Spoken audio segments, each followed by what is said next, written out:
एक बार फिर से भारतीय मूल के शख्स ने विदेश में भारत का नाम शर्मसार कर दिया है। सिंगापुर से एक चौंकाने वाला मामला सामने आया है, जहां पर इमिग्रेशन अधिकारी कनन मॉरिस राजगोपाल जयराम को कोर्ट ने 22 महीनों की जेल की सजा सुनाई है। आरोप है कि अधिकारी वीजा और ट्रैवल पास अप्रूव करने के बदले में एप्लीकेंट से संबंध बनाने का घिनौना काम करता था, पेशकश करता था। चलिए क्या है पूरा मामला, आपको सारी डिटेल बताते हैं। नमस्कार, मैं हूं आपके साथ प्रेरणा कौशिक। 55 साल का कनन मॉरिस राजगोपाल जयराम नाम का यह अधिकारी सिंगापुर की immigration and check points authority में इंस्पेक्टर था। इस शख्स का काम था कि वीजा और शॉर्ट टर्म ट्रैवल पास के एप्लीकेशंस को चेक करना और अप्रूव करना। लेकिन इस जिम्मेदारी का फायदा उठाकर उसने एप्लीकेंट से घिनौनी डिमांड करना शुरू कर दिया। जी हाँ, कनन पर आरोप है कि वो वीजा और ट्रैवल पास अप्रूव करने के बदले में एप्लीकेंट से फेवर्स की मांग किया करता था। कई बार उसने यंग फॉरेनर्स का शोषण भी किया, जो कि सिंगापुर में पढ़ाई करने या फिर घूमने के लिए आए थे।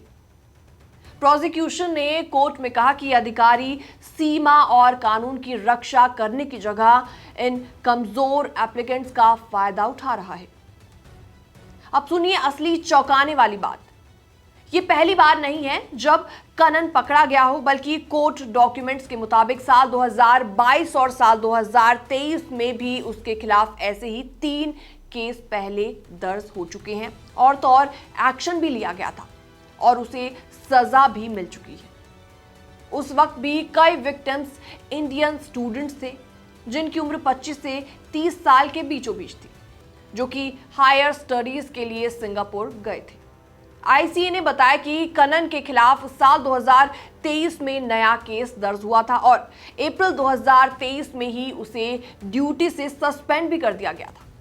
अब 11 सितंबर 2025 को कोर्ट ने उसे 22 महीनों यानी कि लगभग 2 साल की जेल की सजा सुनाई है।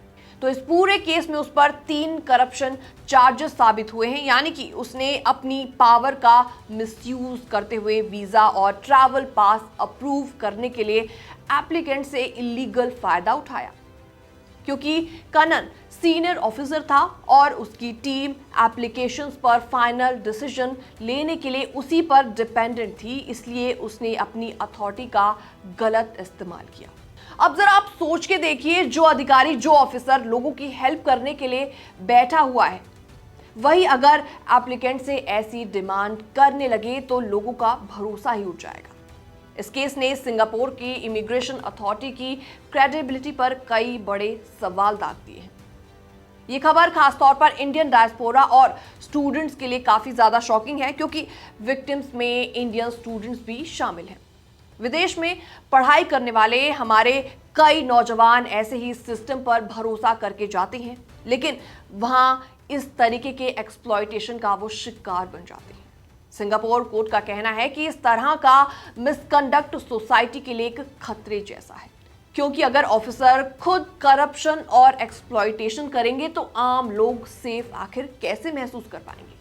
तो इस केस में साफ है कि चाहे कोई भी कंट्री हो, करप्शन और अब्यूज ऑफ पावर के खिलाफ लॉ काफी ज्यादा सख्त है। कनन की सजा बाकी ऑफिसर्स के लिए भी एक वार्निंग है कि अगर पावर का मिसयूज किया गया तो बचना इसमें बहुत ज्यादा मुश्किल हो जाएगा। फिलहाल इस खबर में इतना ही, बाकी तमाम अपडेट्स के लिए बने रहिए हमारे साथ।